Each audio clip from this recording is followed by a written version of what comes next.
Thank you, Tony. Much to think about there in terms of public policy and practice and language and stigma and societal attitudes all came up there. Again, please do, if you have questions for Tony, please do write them down now where they're fresh in your head. We will hopefully get onto them later. But let's move on to our next speaker. And Kate McGrew is going to join us now. As we look at HIV, stigma, social inclusion and sex work in Ireland.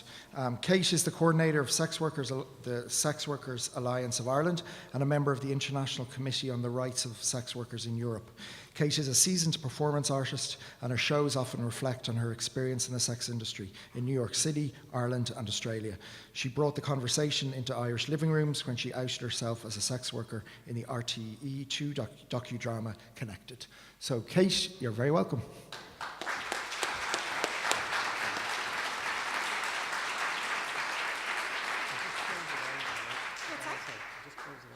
Yeah, that's fine. That's fine. I'll put that there.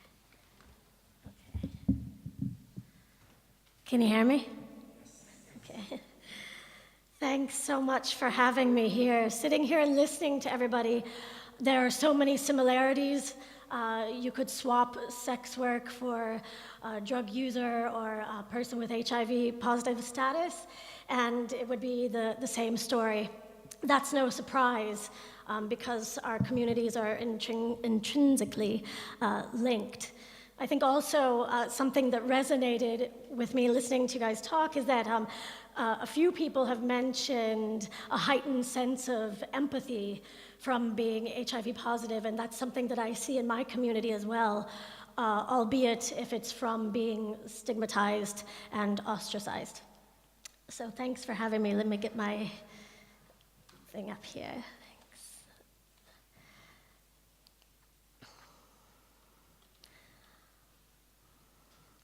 So for sex workers, social inclusion, what it would look like is very basically starting by recognizing prostitution as sexual labor.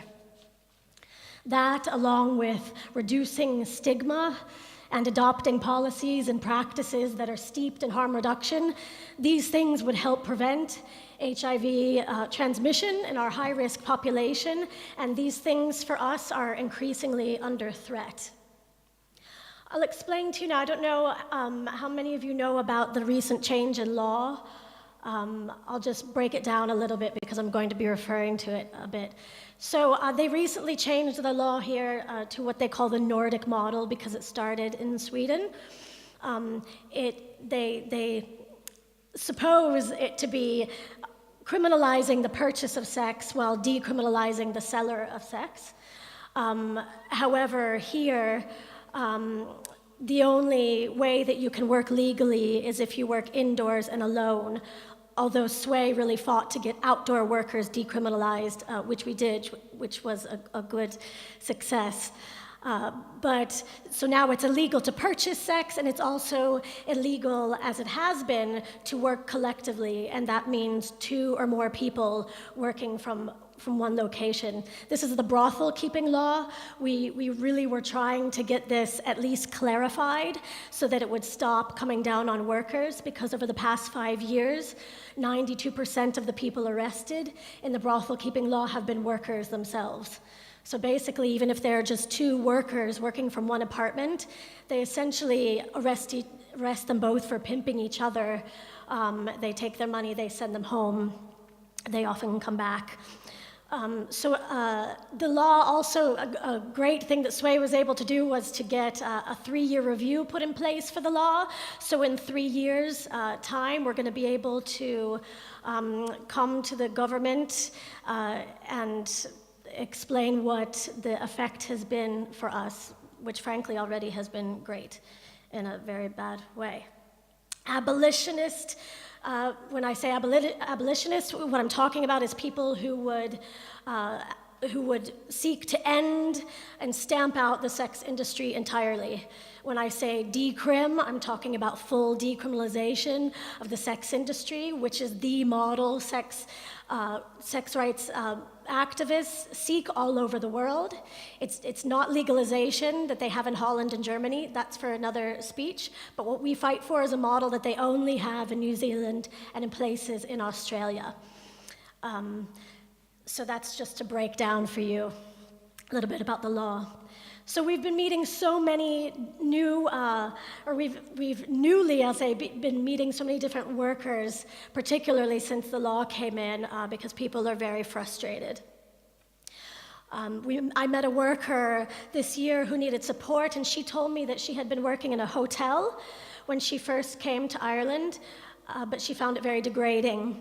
She told me that her boss pushed her head into the toilet.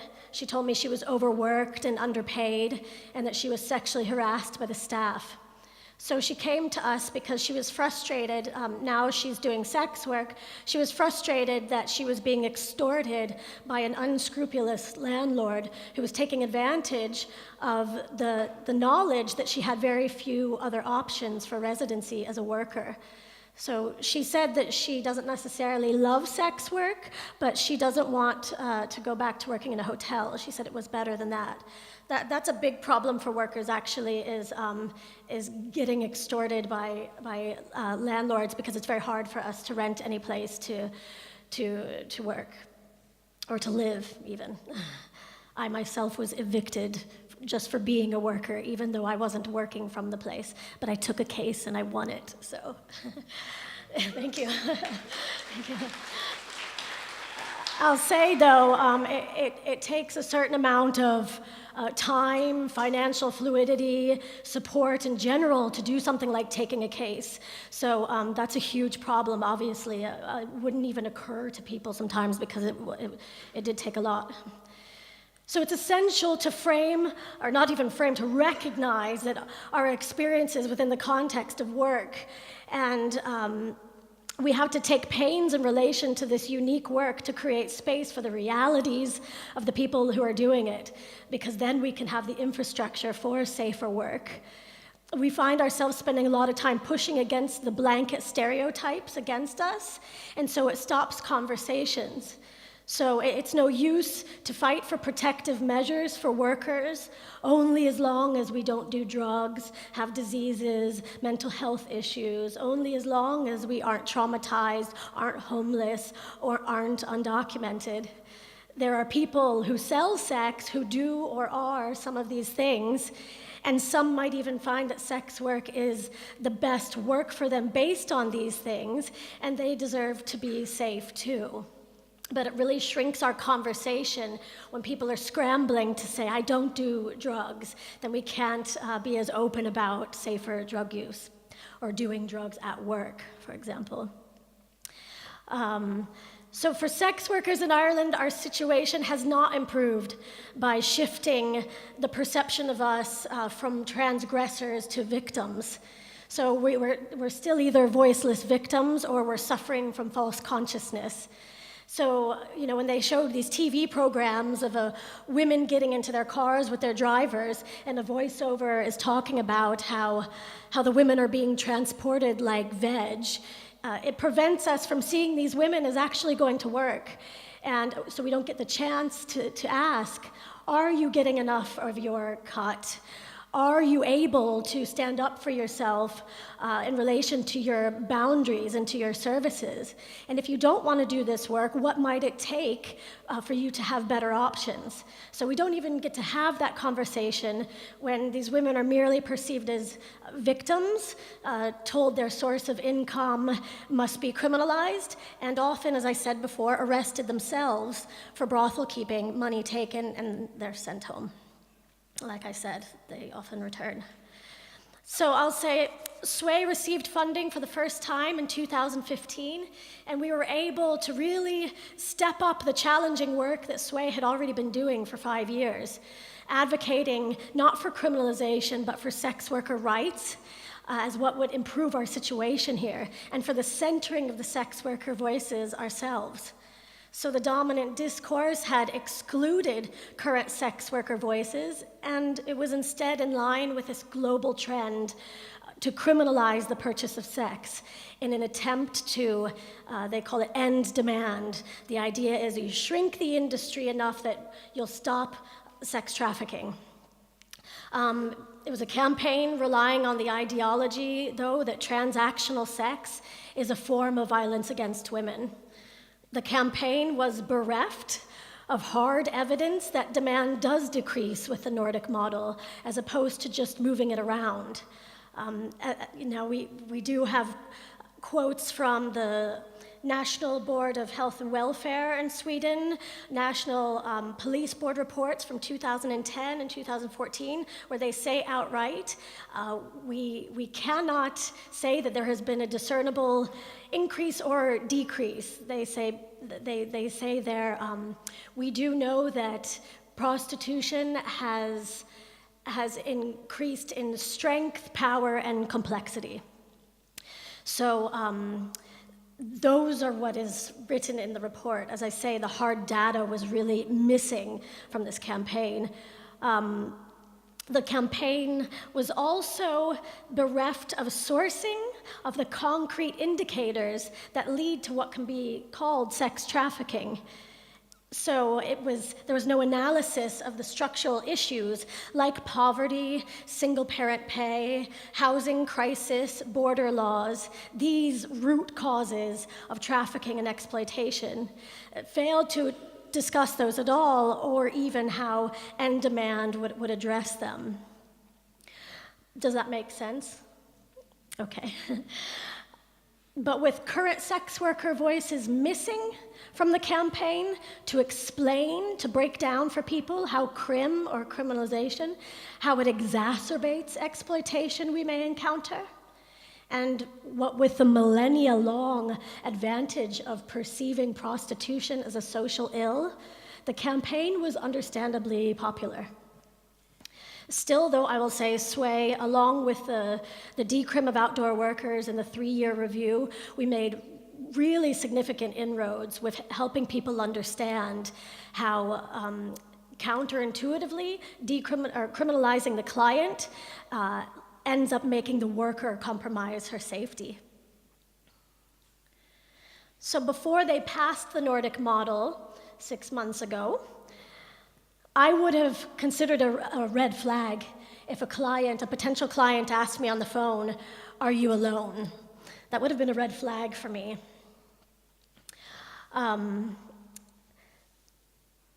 So what I noticed directly after the law was that even good clients were asking me that. And what I realized is that just gonna take this off. I realized that even good clients were asking me this because they were assuming if they're gonna get arrested, it's gonna be as being swept up in one of these brothel raids. So unfortunately, "Are you alone?" is no longer a phrase that I can use to screen my clients. That's one very small way, an example of how we're compromising our safety. So there was a spate of violent knife attack robberies, including rape, against Brazilian trans women, specifically after the law changed. And Sway had to respond immediately, and we had to respond proactively. We found that after the law changed, a lot of our work became around casework, really, and a lot of interacting with Gardaí and emergency situations for workers. So we had an emergency safety meeting for sex workers in Dublin. 3 of the over 10 accounts of violence were present, 3 victims. And in meeting them and introducing them to each other, they were able to encourage other victims that they knew to make reports. And subsequently, 2 of the 3 attackers were apprehended. They had been slow to report due to trans stigma, sex worker stigma, and immigration issues. Now, these are the same reasons that they all believe this group was targeted specifically because the attackers thought that they would get away with it. As we know, that's a historical commonality. So we were able to encourage them that they could report safely to our newly appointed liaison officer. And I'll tell you that 2 of the victims as well told us they believed that their lives were saved for working in an apartment with other people who were able to run for help. And one of the workers told me that, in fact, the man had said to her on the phone, "Are you alone?" But we're in a constant bind with our work. Sway has worked closely with the liaison and workers during the second spate of serial attacks that have happened. This one was a thief, and he was serially raping the women. The better that we do at our jobs, the more abolitionists claim it as a success of the law. So through the work with the liaison officer and through really working with the women and people who were helping the workers as well, our liaison was able to work with her team to apprehend this guy, which was really wonderful and was quite a success.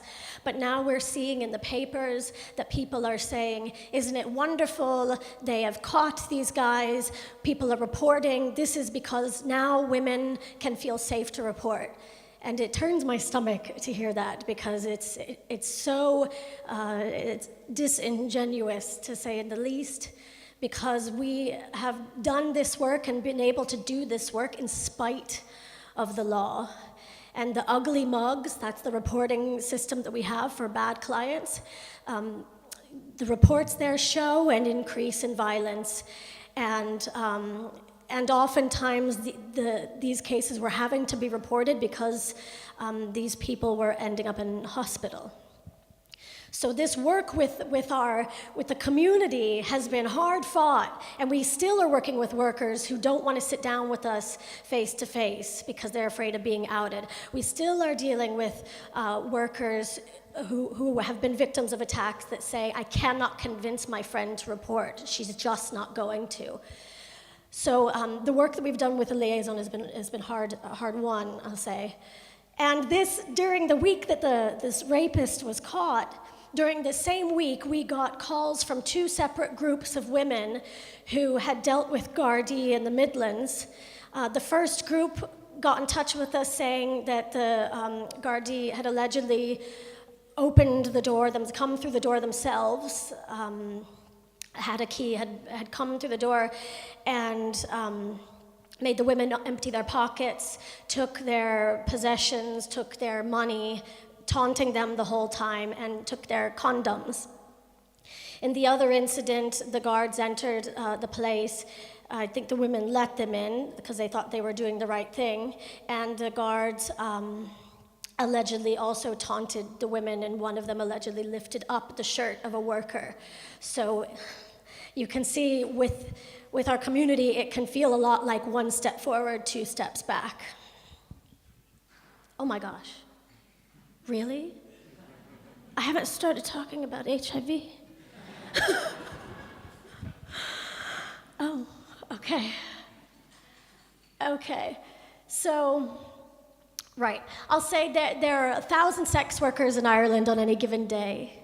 And the numbers that we can understand of workers that have an HIV positive status are low compared to other countries, but we don't have a good picture of it.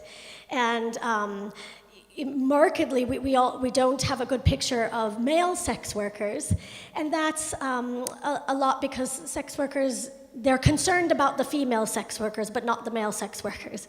But it's very problematic that there isn't any research happening, and we are on it, to the male population, because we know that that's where the majority of the transmission is occurring.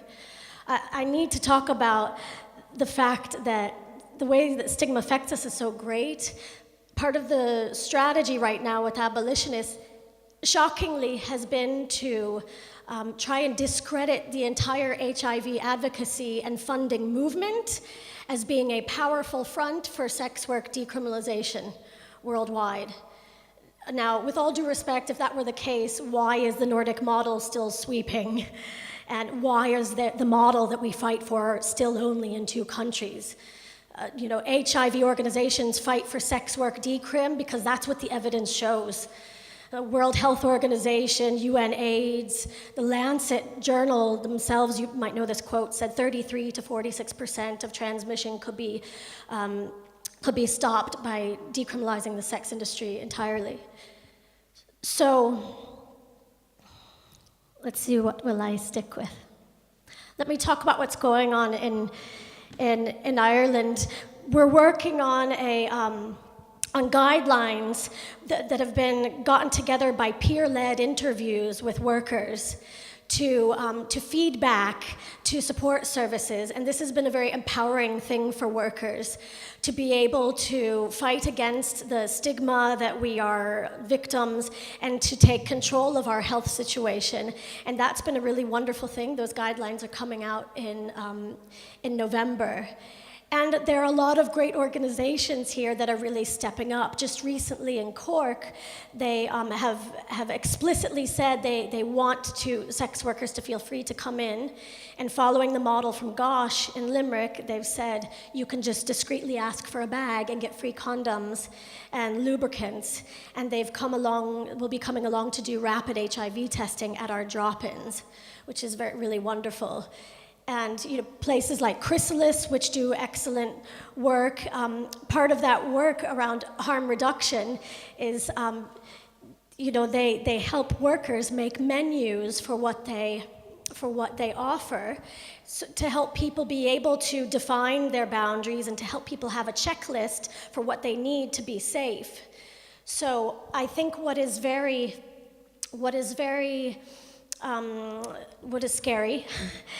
is that this abolitionist movement to stamp out the sex industry has come to looking at support services that have harm reduction policies and practices and who are responding to the realities of sex workers' lives and trying to suggest that they are part of a pimp lobby, as we say. So I also think that it probably is indicative of them feeling threatened by a greater education amongst people and people realizing that sex work might not be a solution to poverty, but it is a way that people are finding to survive in poverty, and that if your strategy for a utopian society doesn't consider the immediate impact on the most disenfranchised members, then it's back to the drawing board. So, am I done? Yeah, pretty much, is that?